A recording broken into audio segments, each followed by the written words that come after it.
हमारे यहाँ अभी एक कथा हुई एक महाराज की, उनके प्रवचन हुए, खूब भीड़ आ रही।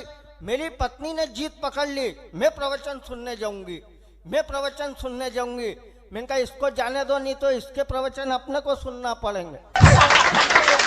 सुबह से उठी 6 बजे से, इधर कपड़े पटके, इधर बर्तन, इधर झाड़ू, 2 घंटे तक तैयार हुई। उसके बाद बोली कि मैं तो जल्दी जल्दी में तैयार ही नहीं हुई।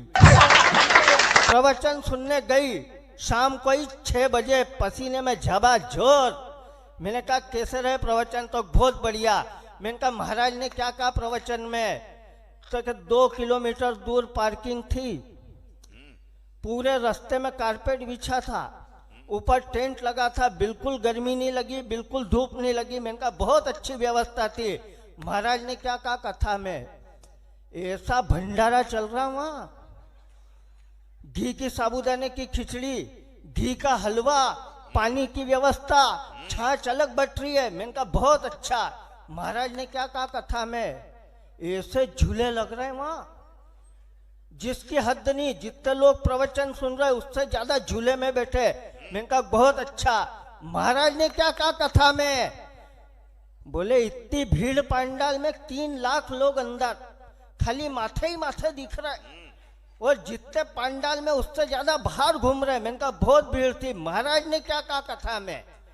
बोले तुमको तो मेरे से लड़ने का बहाना ही चाहिए, कब से तुम्हारी सुई अटकी हुई है। क्या कहा महाराज ने कथा में? क्या कहा महाराज ने कथा में? तुमको इतनी अकल नहीं है? जब इतनी भीड़ भाड़ हो तो समझ आता है क्या कि क्या कहा महाराज ने कथा में? क्या लिए टेंशन? देखो आप हमारे मनीष जी कहाँ बैठे हैं? आप देखो मनीष जी की नई नई शादी हुई, हमारे युवा अध्यक्ष पहली बार भाभी को लेने के लिए गए ससुराल।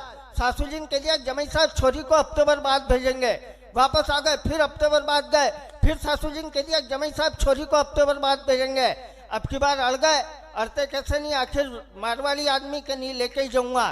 तो इनकी सासू जी ने इनकी साली से कहा कि जा बेटे तेरे जिया जी से कह देना कि बहन को हफ्ते भर बाद भेजेंगे, और नहीं माने कह देना हमारी माँ को देवी आती है, देवी आती है, सब बात बनवा के छोड़ती है। इनकी साली ने कहा कि वो जिया जी हमारी माँ को देवी आती है। मनीष जी इनका कान दो, देवी अभी कौन सी देवी, सब देख लेंगे। विश्वास मानना 15 मिनट के बाद इनके सासू जी आ गई, सब बाल खोल के चंडी का रूप धारण करके, और वो कहने लग गई कि देवी आ गई नहीं भेजूंगी, देवी आ गई नहीं भेजूंगी। इन्होंने 15 मिनट तक ड्रामा देखा। उसके बाद इनकी बुद्धि जागृत हुई।